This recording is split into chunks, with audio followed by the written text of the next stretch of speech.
ప్రార్థన చేసుకొని కార్యక్రమం ప్రారంభించుకుందాం. పరిశుద్ధమైన తండ్రి, మిమ్మల్ని స్తుతిస్తున్నా. యేసుక్రీస్తు నామం బట్టి ప్రార్థన చేస్తున్నాం. క్రీస్తు వల్ల మాకు రక్షణ, నిరీక్షణ అనుగ్రహించారు. పరిశుద్ధాత్మని వరం మాకు అనుగ్రహించారు. తండ్రి, వాక్యం మీద కనుక మీరు మాతో ఉండి బోధించి సహాయం దయచేయమని ఈ యొక్క దైవజనుల సదస్సులో మీరు మాకు కావలసిన ఎలాంటి వాక్యాలు అవసరమో అవి మీ ఆత్మ ద్వారా మాట్లాడి సహాయం చేయమని యేసుక్రీస్తు నామమున ప్రార్థించి వేడుకొనుచున్నాము తండ్రి, ఆమేన్. దయచేసి గమనించినట్టయితే అపోస్తలుడైన పౌలు గారు ఎఫెసీయులకు రాసిన పత్రిక 3వ అధ్యాయము 14వ వచనము మనం చూసినట్లయితే, ఈ హేతు చేత పరలోకమందును భూమి మీదను ఉన్న ప్రతి కుటుంబం ఏ తండ్రిని బట్టి కుటుంబం అని పిలువబడుచున్నదో ఆ తండ్రి ఎదుట నేను మోకాళ్ళలోని. ఈ యొక్క విషయాన్ని, ఈ భాగాన్ని మనం అర్థం చేసుకుందాం.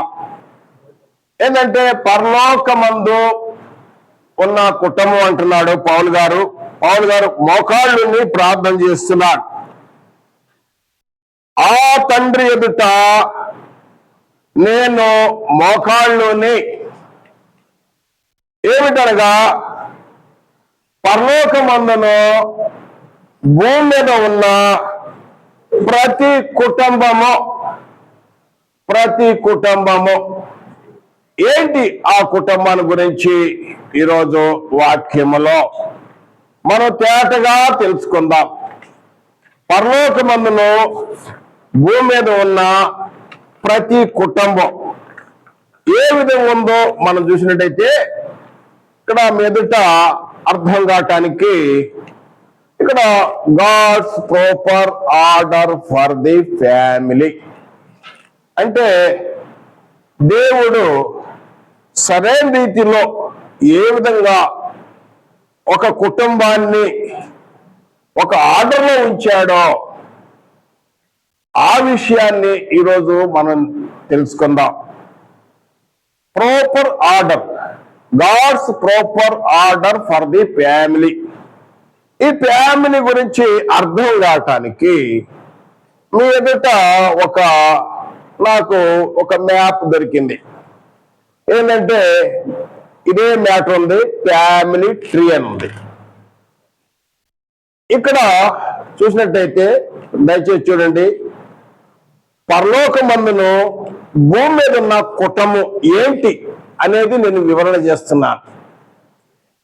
పరలోకమందు మనకు అందరూ తెలుసు, దేవుడు, దేవదూతలు, 4 జీవులు, 24 పెద్దలు, కోట్లాది దేవదూతలు, లెక్కలు జాని దేవదూతలు, మళ్ళా రక్షణ పొందిన వారు ఆయా ప్రజలు, ఆయా వంశంలో, అంటే అనగానే భూలోకులు నలుదిక్కుల నుండి ప్రభు రక్తంతో కొనబడిన వారు, యేసు రక్తంలో కొనబడి కడగబడిన వారు, ఖర్జూర మట్టలు పట్టుకొని మా రక్షణకై దేవునికి స్తుతి స్తోత్రములు, ఘనత, మహిమ, ప్రభావములు కలుగును గాకని 7 రకాలుగా ఆరాధిస్తున్నారు.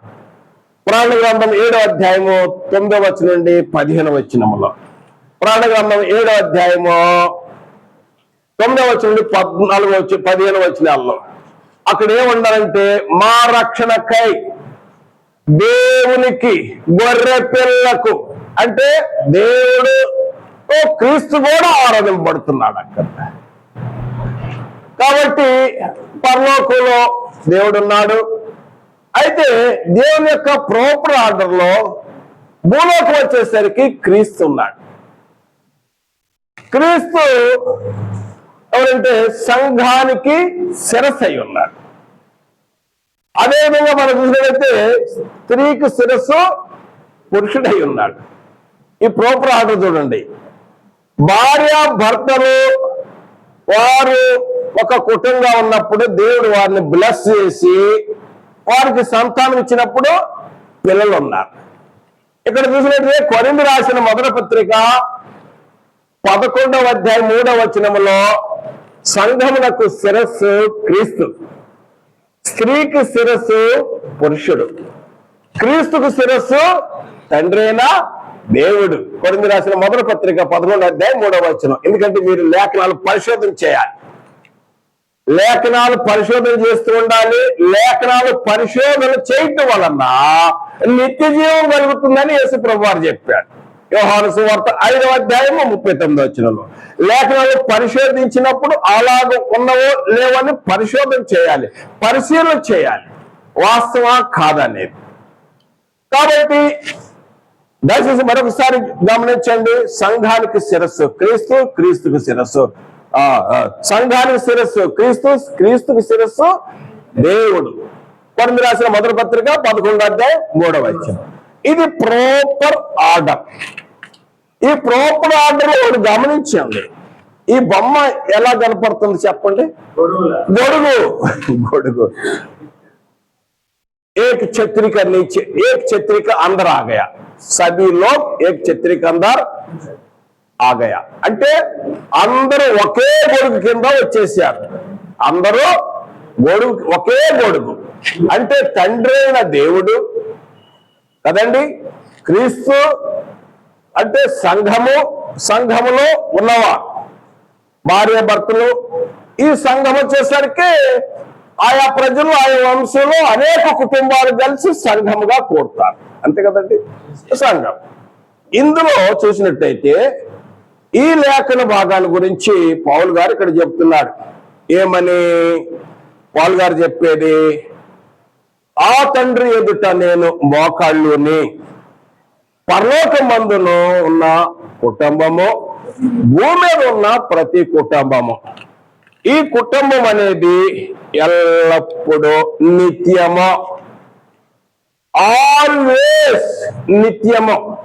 క్రీస్తు నందున్నవారు, ఎవరైతే క్రీస్తు రక్తంలో కడగబడ్డారో వారు ఆల్వేస్ నిత్యులు, అంటే సజీవులు, మృతులు కాదు, ఎల్లప్పుడు జీవిస్తారు.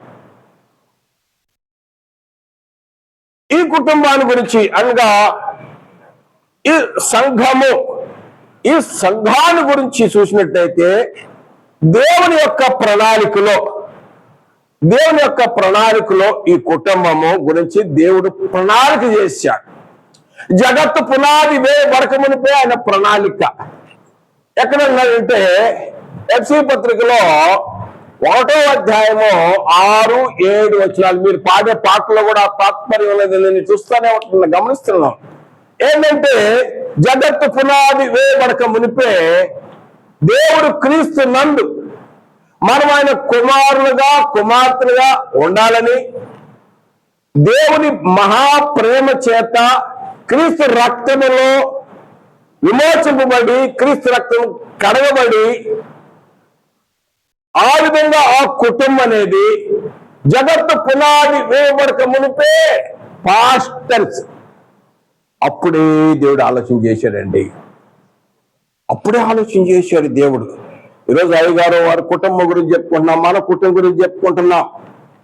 వీరు ఈ విధంగా ఉండాలని జగత్తు పునాది వేయబడక మునిపే దేవుని యొక్క ప్రణాళిక, అది నిత్య ప్రణాళికలో దేవుడు ఆలోచన చేశాడు. తర్వాత చూసినట్లయితే ఈ విషయం తెలియాలంటే మీరు చదివిన ఎడల మీకు తెలుస్తుంది అంటాడు పౌలు గారు. ఎఫ్సీ పత్రికలోనే, ఎఫ్సీ పత్రిక 3వ అధ్యాయము 4వ వచనం నుండి 11వ వచనంలో సారాంశాన్ని నేను జ్ఞాపకం చేస్తున్నాను. 4వ వచనంలో అంటాడు, ఇది మీరు చదివిన ఎడల మీకు తెలుస్తుంది, చదవకపోతే మీకు తెలియదు అంటాడు. చదవాలి, లేఖనాల్లో పరిశోధన చేయాలి. పరిశోధన చేసినప్పుడు అందులో నిత్య జీవం ఉందని మనకు గ్రహించగలుగుతాం. ఏంటంటే అది ఒక మర్మం అంటాడు 5వ వచనములో. ఆ మర్మం ఏంటంటే యూదులు అన్ని జనులు ఒక కుటుంబముగా, ఒక కుటుంబం, వన్ ఫ్యామిలీ. ఈరోజు చెప్పుకున్న అంశం అదే కదండి, పరలోకమందును భూమి మీద ఉన్న ప్రతి కుటుంబము, ప్రతి ఎవరి ఫ్యామిలీ గురించి చెప్పుకుంటున్నారు. ఏ ఫ్యామిలీది? పరలోకము, భూమి మీద ఉన్న ప్రతి కుటుంబం. ఈ కుటుంబాన్ని గురించి మనం చదువుతున్నాం, ఈ ఫ్యామిలీ గురించి.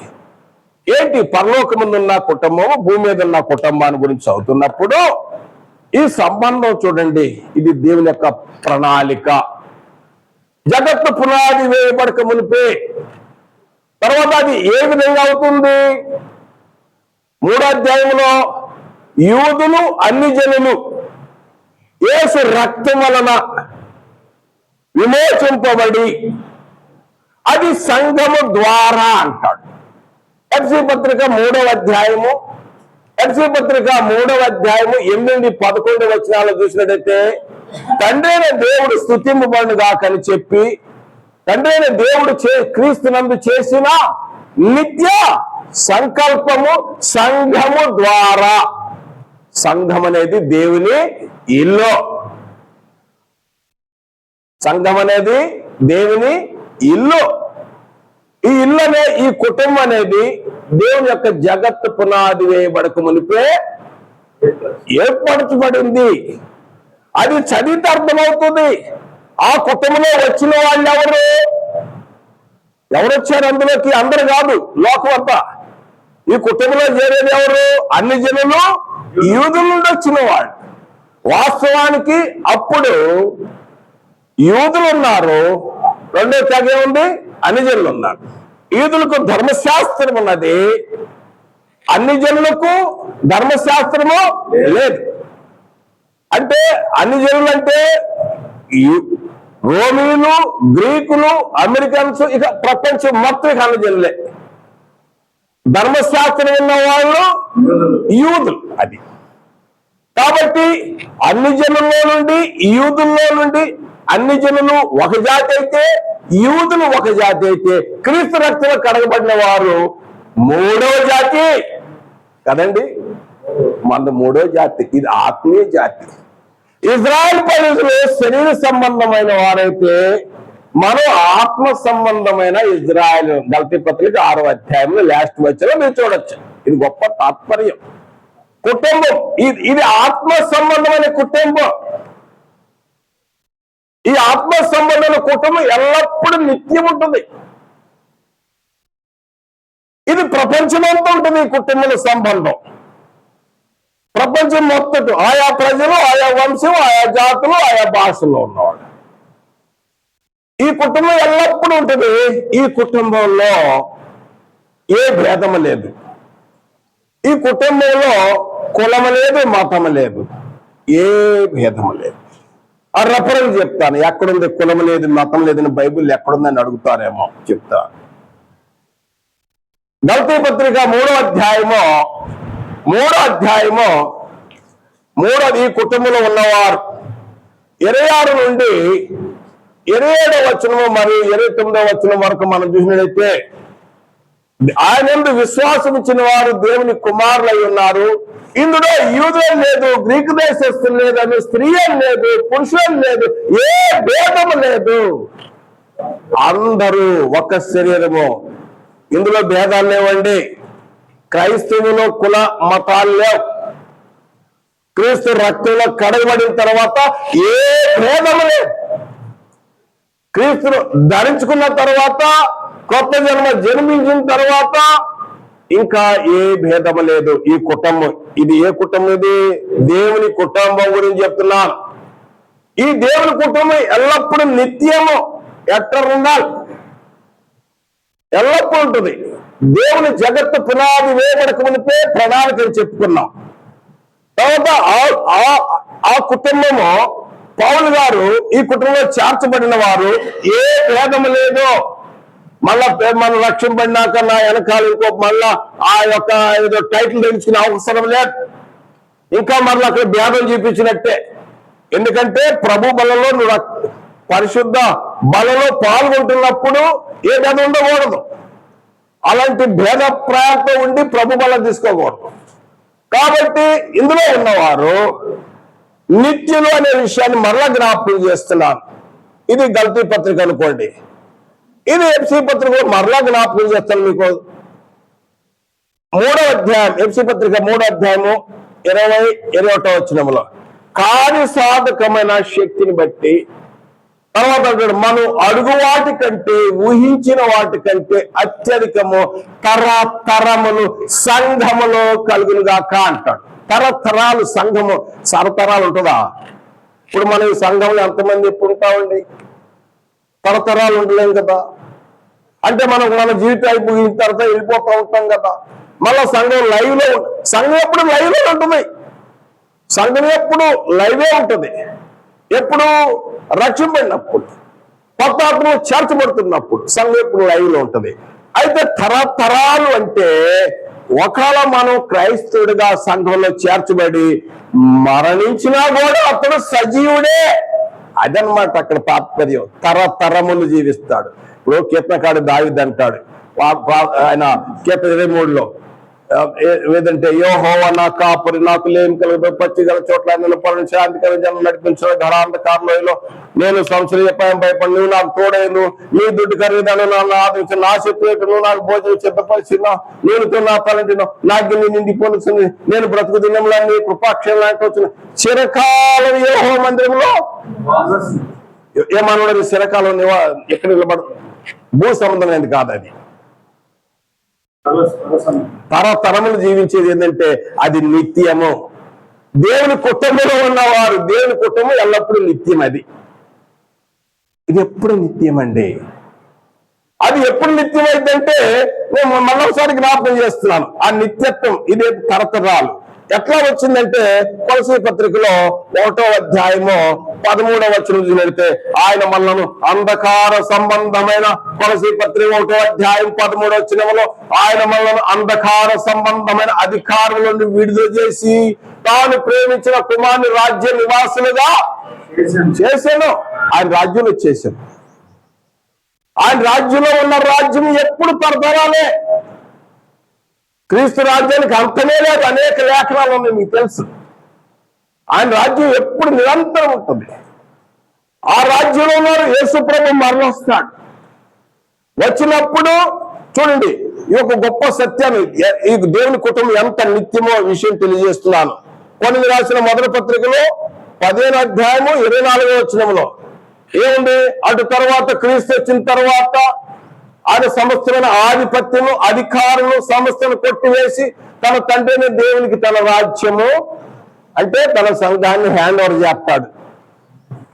తండ్రి, ఇదిగో నా రక్తం ఇచ్చి కొన్న సొత్తు, ఈ సంఘంలో చేర్చబడిన వారు, వీళ్ళని హ్యాండ్ ఓవర్ చేస్తారు. ఇప్పుడు మీరు గమనించినట్టయితే చూడండి, ఒకటి పాస్టర్స్ కనపడుతుంది. అంటే జగత్తు పునాది వేయబడక మునిపే దేవుని యొక్క ప్రణాళిక, దేవుని ఇల్లు. తర్వాత ఇదిగో ఇక్కడ సంఘము, అక్కడ అది తరతరాలు ఉంటుంది. ఇది ప్రజెంట్ అంటే ప్రస్తుతం జరుగుతుంది. ఇది ఫ్యూచర్, భవిష్యత్తులో తండ్రిని దేవుని ఎదుట ఇదిగో ఈ కుటుంబాన్ని తీసుకెళ్లి తండ్రిని దేవునికి అప్పచెప్తాడు కదండి. దేవుని కుటుంబంలో చేర్చబడటం ఎంత గొప్ప భాగ్యము. ఈ కుటుంబంలో చేర్చబడాలి. ఈ కుటుంబంలో ఉన్నవారు ఎల్లప్పుడూ నిత్యులే, ఎల్లప్పుడూ నిత్యులే. ఈ కుటుంబంలో క్రీస్తు రక్తంలో కడగబడిన వారు, వారి ప్రభువారు లేఖనాల్లో పరిశుద్ధ గ్రంథం తేటగా ఇవ్వబడింది, మృతులు అని చెప్పబడ్డారు. వారు మృతులు, క్రీస్తునందున్న వారు సజీవులు. కాబట్టి ఈ విషయం, ఇది ప్రాపర్ ఆర్డర్.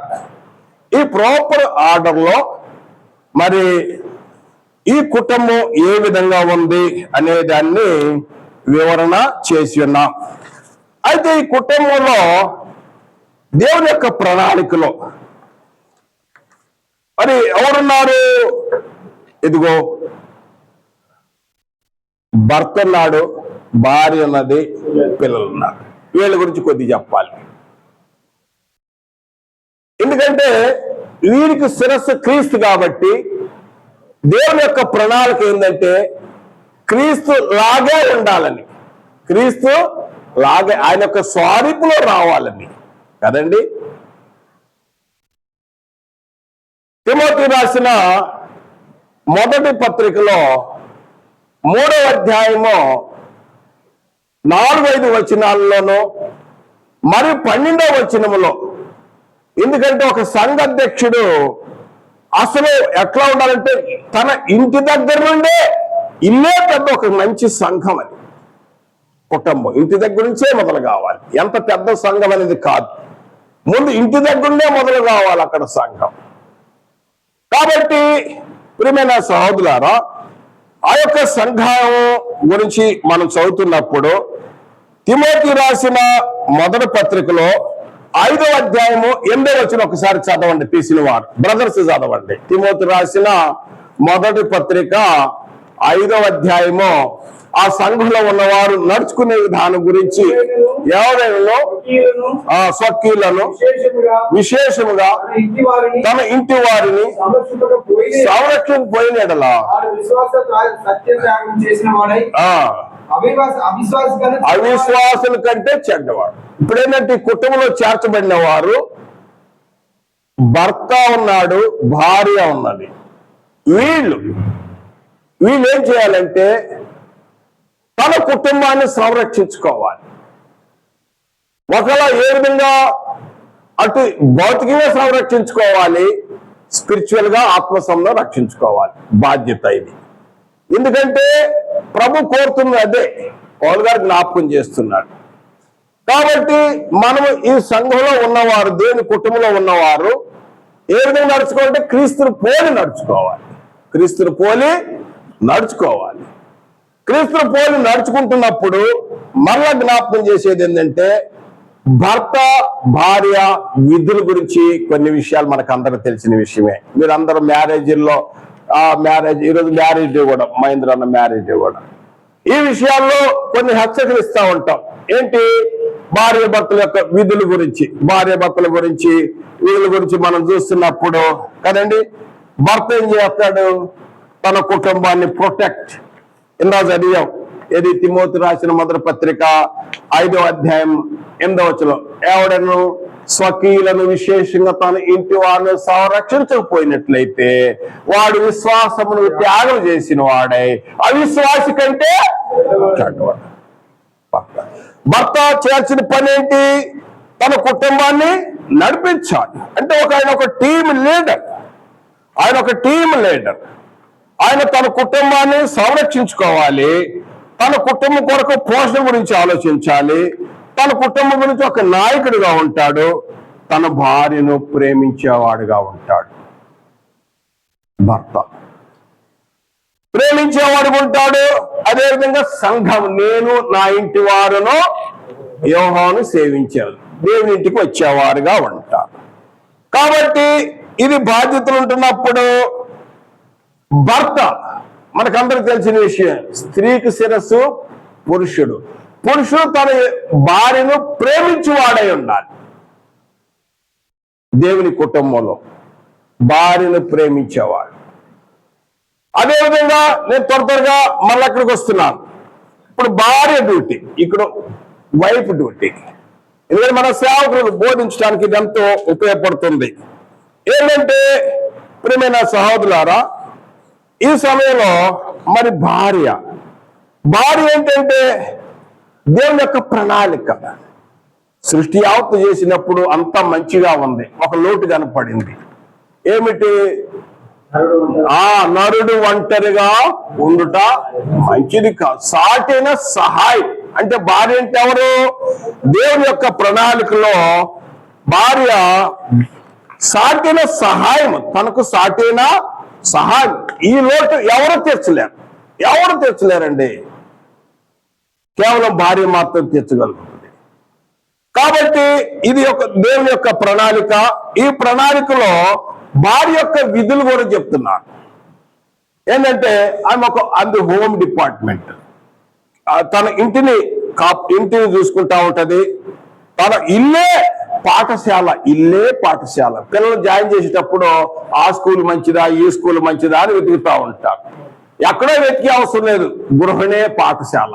ఆమె మంచి టీచర్. పిల్లల్ని తయారు చేసుకునే బాధ్యత భార్యకే ఉంటుంది. తన భర్తకు సబ్మిట్.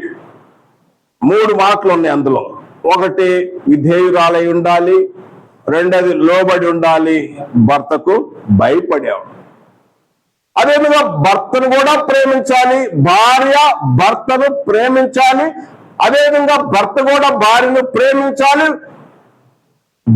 తన కుటుంబం కొరకు ప్రాణం పెట్టబద్దులై ఉండాలి, సంరక్షించుకోవాలి భార్య భర్తలు. ఎందుకంటే నేను ఈరోజు God's proper order for the ఫ్యామిలీలో ఈ విషయాన్ని నేను జ్ఞాపకం చేస్తున్నాను. ప్రియమైన సహోదరులారా, చూసినట్టయితే మరి ముఖ్యంగా ఇక పిల్లల దగ్గరికి వస్తున్నాం. పిల్లల విషయంలో దేవుడు వారిని బ్లెస్ చేసి, వీరిద్దరిని బ్లెస్ చేసి, అన్నా ఎంతమంది పిల్లలు మీకు? ఇద్దరు కుమార్తెలు బ్లెస్ చేశారు. ఇద్దరు కుమార్తెలు లేకపోతే కుమార్తెలు దేవుడు గర్భఫలం ఇవ్వచ్చు బహుమానం. వారిని తయారు చేసే విధంలో మనకు బైబిల్ ఏం బోధిస్తుందంటే, తండ్రులారా మీ పిల్లలు కోపము రేపొద్దు, వారి మనసు కృంగినట్లుగా చేయకూడదు. పిల్లల విషయంలో తల్లిదండ్రులండి చాలా పొరపాటు జరుగుతూ ఉంటాయి. చాలా ఎగ్జాంపుల్ చూపించాను నేను. ఎగ్జాంపుల్ గురించి చెప్పడానికి సమయం సరిపోదు. పిల్లలు కృంగబెట్టకూడదు. కొలసీ పత్రికలో 3వ అధ్యాయం 19 చూడండి. కొలసీ పత్రిక 3వ అధ్యాయం 19 పిల్లల మనసు కృంగినట్లుగా చేయకూడదు, పిల్లల మీద కోపపడకూడదు. పిల్లలు పిల్లలారా అన్ని విషయంలో మీ తల్లిదండ్రుల మాట వినుడి, ఇది ప్రభువుని బట్టి మెచ్చుకున్నది.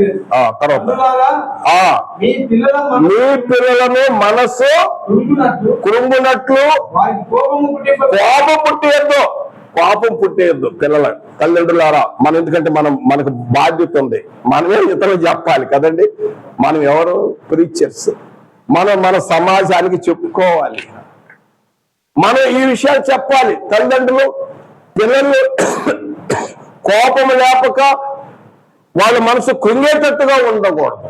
అవి కృంగితే ఏమవుతుందో తెలుసా? చాలా మంది పిల్లలు ఆత్మహత్య చేసుకున్న సందర్భాలు ఉన్నాయి. చాలా ఎగ్జాంపుల్స్ ఉన్నాయి, ఒకటి కాదు, చాలా చూసాం. చాలా జాగ్రత్తగా పెంచాలి పెంచే విధంలో తల్లిదండ్రులు. తర్వాత చూసినట్టయితే భర్త భార్యను నిష్ఠూర పెట్టొద్దు అంటున్నాడు. నిష్ఠూర పెట్టకూడదు. అదేవిధంగా తల్లిదండ్రులు పిల్లల విషయంలో శిక్ష బోధ మంచి ఎడ్యుకేషన్ వాళ్ళ పిల్లలకి. నువ్వు పిల్లలు ఏ విధంగా తయారు చేసావో, వాళ్ళు చదివిన విధానం బట్టి, వాళ్ళు సాధించిన స్థానాన్ని బట్టి అప్పుడు మనకు ప్రోగ్రెస్ రిపోర్ట్ అప్పుడు వచ్చింది.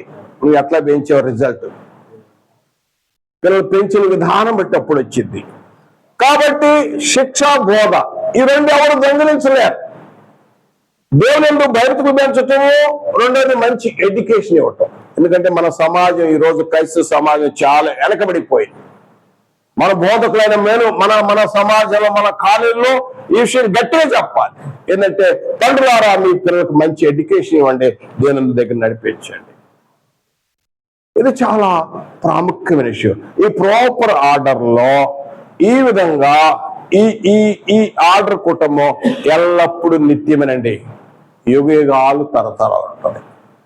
దేవుని కుటుంబం పరలోకం ఉన్న కుటుంబం, భూమి మీద ఉన్న కుటుంబం. ఈ భూమి ఇడిచిన తర్వాత కూడా ఇందులో ఉన్నవారు ఎప్పుడు కూడా సజీవులే, ఎల్లప్పుడూ సజీవులే. అందుకని లేఖలో తరతరములు అన్నాడు. తర్వాత ఏదైతే ఇక ఆఖరిగా నేను జ్ఞాపకం చేస్తున్నాను కొన్ని పాయింట్లు, మీకు అన్ని తెలిసినవే. ఏంటంటే భార్య భర్తల విషయంలో కొన్ని విషయాలు జ్ఞాపకం చేస్తున్నాను. ఈరోజు అనుకోకుండా మ్యారేజ్ కూడా ఉంది, చాలా సంతోషకరమైన విషయం. ఏంటంటే భర్త ఎప్పుడు భార్యతో ఎప్పుడు ఆల్వేస్ చెప్తుండాలండి. ఒక గొప్ప సీక్రెట్ చెప్తున్నాను, మీరు విన్నారో లేరో. మహాజ్ఞాని ప్రసంగి ఏం చెప్పాడో తెలుసా? తన భార్యతో ఎప్పుడు తన భార్యతో భర్త ఐ లవ్ యూ అని చెప్పాలట. ఐ లవ్ యూ అని చెప్పాలి. ఎంత కోపం ఉన్నా కూడా ఆ మాటల్లో కోపం చల్లారిపోయింది. ప్రసంగి గ్రంథము నోట్ చేసుకోండి, ఎక్కడ రాయబడి ఉందో. నీవు ప్రేమించు భార్య అంటాడు. ప్రసంగి గ్రంథం 9వ అధ్యాయం 9వ వచనములో. తర్వాత ఏదైతే అక్కడ రాయబడి ఉంది ఏంటంటే నీవు ప్రేమించు భార్యతో